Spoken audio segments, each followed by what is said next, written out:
जम्मू कश्मीर में हालात कब बदल जाएं, इस बारे में कहना बहुत मुश्किल है। कई बार ऐसा लगता है कि जम्मू कश्मीर में हालात बिल्कुल सब ठीक ठाक चल रहे हैं, हर तरफ अमन शांति है, तमाम चीजें पटरी पर हैं, लेकिन फिर कुछ ऐसा वाकया हो जाता है कि तशवीश होने लगती है।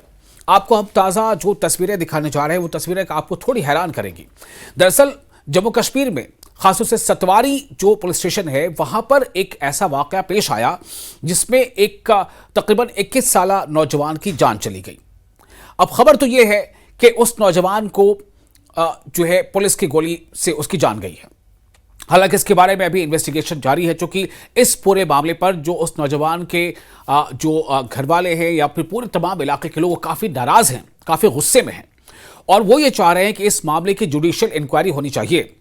खबर कुछ इस से जुड़ी थी कि जो कॉन्ट्राबैंड सिस्टम्स हैं, यानी कि जो ऐसे मादक पदार्थ नशीले जो मादा है उससे जुड़ी कुछ मामले में पुलिस जो है वो कहीं कुछ छानबीन कर रही थी और इस बीच में कुछ ऐसा मामला भी पेश आया कि गोलियां चली और एक परवेज नाम के एक लड़के की मौत हो गई।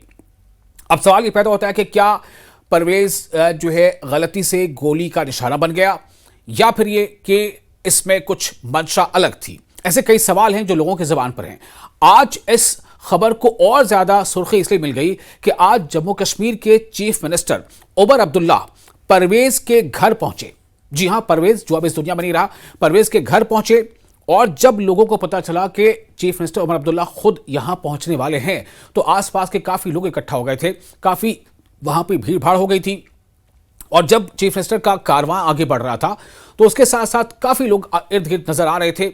लोगों को एक तजस्सुस था, लोग ये जानना चाहते थे कि आखिर चीफ मिनिस्टर उमर अब्दुल्ला जब परवेज के घर वालों से मिलेंगे तो क्या उम्मीद बंधाएंगे। क्योंकि परवेज के घर वालों ने इंसाफ का तकाजा किया है। वो कोई बहुत बड़ी रकम या कोई बहुत बड़ी कोई ऐसा इनाम या कुछ ऐसा उसकी उनको बिल्कुल लालच नहीं है। वो बस ये चाहते हैं कि परवेज की जान असल में जिस किसी ने भी ली है, इस पूरे मामले की एक जुडिशियल इंक्वायरी हो। वो चाहते हैं कि इस पूरे मामले पर जुडिशियल इंक्वायरी हो और हकीकत सामने आए, ये बात खुलकर सामने आए कि आखिर परवेज को गोली किसने मारी, परवेज की मौत किन हालात में हुई और परवेज की मौत का गुनहगार कौन है।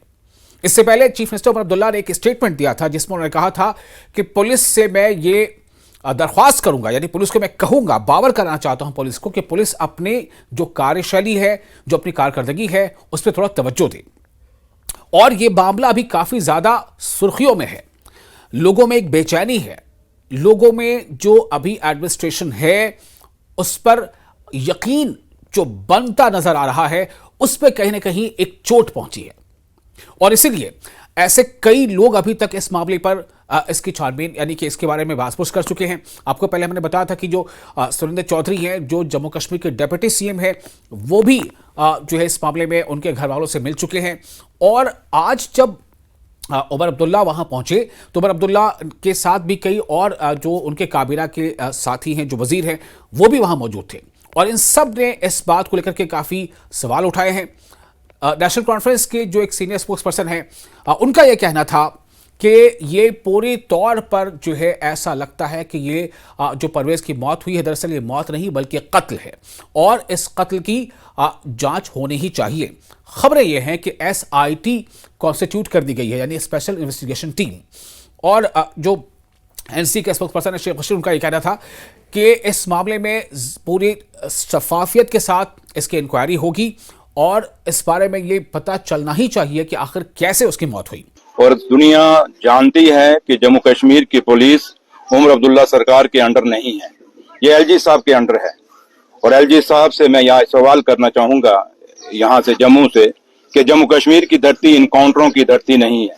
हम सुनते थे कि मिलिटेंटों के इनकाउंटर होते हैं हुए हैं और हमारे जाबाज लोगों ने किए हैं, पुलिस ने इनकाउंटर किए हैं। ये कौन सी नई पुलिस पैदा हुई है जो सिविल ड्रेस में घूम रही है इलाके में? ये इस पुलिस को किसने पावर दी है सिविल ड्रेस में आप घूमिए और लोगों को मारिए और नौजवान बच्चों को गोलियां मारिए? उमर अब्दुल्ला सरकार ये बर्दाश्त नहीं करेगी। वो सिविल ड्रेस में वेपन लेके कैसे घूम रहे थे? किसने इजाजत दी? जो ये स्पेशल ब्रांच है, क्या स्पेशल ब्रांच है? ये स्पेशल ब्रांच पुलिस की है या गुंडा गैंग है ये इनका? इसका हेड कौन है स्पेशल ब्रांच का? और एसएसपी जम्मू को इसका जवाब देना होगा, क्योंकि जो स्पेशल ब्रांच का हेड एसएसपी जम्मू है। उनका यह भी कहना था कि आखिर सिविल ड्रेस में कोई पुलिस वाला था तो क्या उसने किसी और मंशा के तहत या फिर एक गलती हो गई। उनका एक सवाल था, उन्होंने कहा कि हो सकता है कि गलती हुई हो, लेकिन जान तो बहरहाल चली गई और जान परवेज की चली गई। तो परवेज को क्या इंसाफ मिल जाएगा? क्या परवेज के घर वालों का जो तकाजा है, इंसाफ के तकाजों को पूरा करने की जो उनका मुतालबा है, क्या वह मुतालबा पूरा हो जाएगा? और एक के बाद एक बार बार ये बातें सामने आ रही हैं और ऐसी बातें जब अक्सर हो जाया कर रही हैं जिनमें सीधे सीधे कहीं ना कहीं जो लॉ एंड ऑर्डर है उस पर एक सवाल खड़े होते हैं। तो जो लोगों के अंदर बेचैनी है वो ये है, लोगों को ये अब महसूस होने लगा है कि जो ड्यूअल सिस्टम ऑफ पावर है ये कहीं ना कहीं लोगों के हक में नहीं है।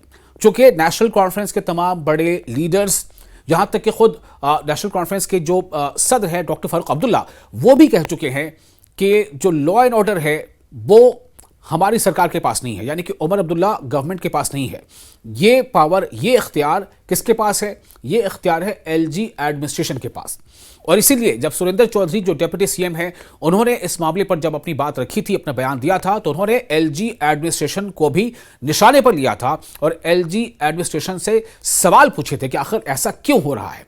और ऐसा जब हो रहा है तो आम लोगों की नज़र में हुकूमतें जो हैं, यानी कि दोनों तरह की, एक तो उमर अब्दुल्ला जो चीफ मिनिस्टर हैं तो उमर अब्दुल्ला हुकूमत, और दूसरी तरफ एलजी एडमिनिस्ट्रेशन, यानी जो दो पावर सेंटर्स जो बन गए हैं, इसके वजह कर जो लोगों तक हुकूमत की जो एक आसानी होनी चाहिए, लोगों तक जो हुकूमत का फ़ायदा पहुंचना चाहिए, जो सहूलतें पहुंचनी चाहिए, जिस जल्दी से जिस तेज़ी के साथ पहुंचनी चाहिए, या फिर लोगों का सरकार के तई जो एक सोच है, जो पॉजिटिविटी है, उस पर काफ़ी गहरी चोट पड़ रही है। ये नेशनल कॉन्फ्रेंस के लोग बार बार कह रहे हैं और दूसरी पार्टियां भी इस बात को कहती रही हैं।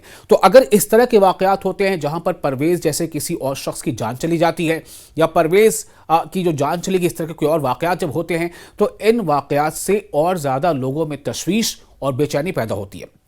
आज जब उमर अब्दुल्ला पहुंचे तो उनके साथ अच्छे खासा एक काफिला था, गाड़ियों का काफिला था, वहां लोगों की भीड़ थी, लोगों की भीड़ इकट्ठा थी जो आसपास, हालांकि पुलिस को काफ़ी और जो सुरक्षा में तैनात जो जवान है उन्हें काफ़ी मशक्कत करनी पड़ी भीड़ को थोड़ी काबू में करने के लिए। लेकिन ये जाहिर करती है, लोगों की बेचैनी को ये जाहिर कर रही है, बता रही है कि ऐसे लोगों में इसको लेकर के अलग अलग तरह के खदशात हैं, सवालात हैं। और इन सब सवाल और जवाबात का सिर्फ एक ही जो है वो बात सामने आती है कि जिस तरह से जम्मू कश्मीर की आवाम ने, खुसूसन वादी कश्मीर की आवाम ने वोटिंग पर बढ़ चढ़ के हिस्सा लेकर के जमहूरियत पर अपना यकीन एक बार फिर से जाहिर किया था और पूरे इस निज़ाम पर, ये हुकूमती सिस्टम पर अपना यकीन ज़ाहिर किया था, कहीं वो यकीन कमज़ोर ना पड़ जाए। इसलिए ये ज़रूरी है कि इंसाफ हो और परवेज़ के घर वाले यही मांग कर रहे हैं कि इंसाफ को यकीनी बनाया जाए। उनका कहना है कि जब तक जुडिशल इंक्वायरी कॉन्स्टिट्यूट नहीं की जाती है, जुडिशल जांच नहीं होती, तब तक इस बारे में दूध का दूध और पानी का पानी नहीं हो पाएगा। तो अब कहीं ना कहीं एक बहुत बड़ा सवाल है परवेज़ की इस हलाकत के बाद कि चीफ मिनिस्टर उमर अब्दुल्ला भी जब उसके घर पहुंचे, उनके घर वालों से मुलाकात की, तो आखिर उन्होंने क्या यकीन दहानी कराई? क्या परवेज़ के घर वालों के मुतालबे पर चीफ मिनिस्टर उमर अब्दुल्ला की यकीन दहानी का असर होगा? क्या वो इस बात से खुश हो जाएंगे और क्या इस बात से मुतमईन हो जाएंगे? सबसे बड़ा बात है कि मुतमईन होना कि हाँ, हुकूमत हमारे साथ खड़ी है। और ये एलजी एडमिनिस्ट्रेशन पर भी एक सवाल है कि वो लोगों की उम्मीद को टूटने ना दे।